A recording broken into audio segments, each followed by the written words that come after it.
Hi, I'm Neil. I served in 10 Para between 1978 and 1983 and then started jumping again in 2019. The aircraft behind me is a C-47, British registered, which was built in 1944 and now takes part in these commemoration events. This week we've been commemorating the airborne part of D-Day, part of the 80th anniversary of D-Day. So on Saturday we were meant to jump at Duxford, jump cancelled due to wind, so on Sunday we took off from Duxford, flew across the channel and then jumped into Carentan in Normandy.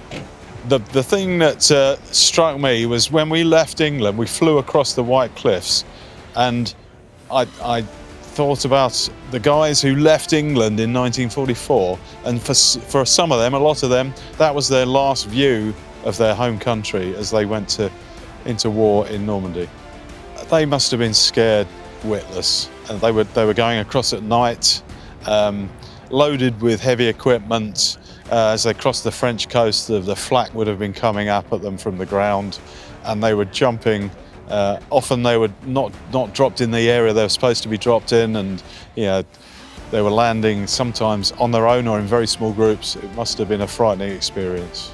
The parachute is just a means of getting there. It's like some troops arrive by truck, some arrive by boat, paras arrive by aircraft. So you've got all your equipment, you're on the ground, and then that's the beginning.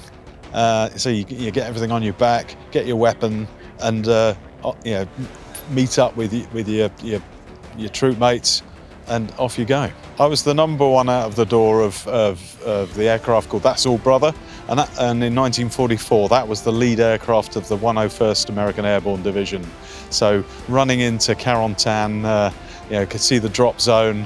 They dropped a wind drift indicator to see which way the wind was blowing, and then we circled around, came back over the drop zone, and as we approached, the jump master gave me the go, and you drive out the door, the canopy open, the count to 4, and check the canopies open, grab hold of your steering toggles and get yourself sorted out into wind, and before you know it, you're on the ground and full of adrenaline and loving it.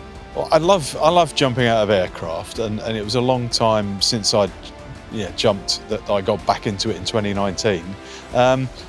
Partly is for the love of the jump, but a lot of it is about the commemoration and keeping the history alive. And by doing these events, people can see the round green canopies over the original drop zones, and hopefully it helps people to remember those who sacrificed so much for us, and maybe will help prevent it happening again in the future.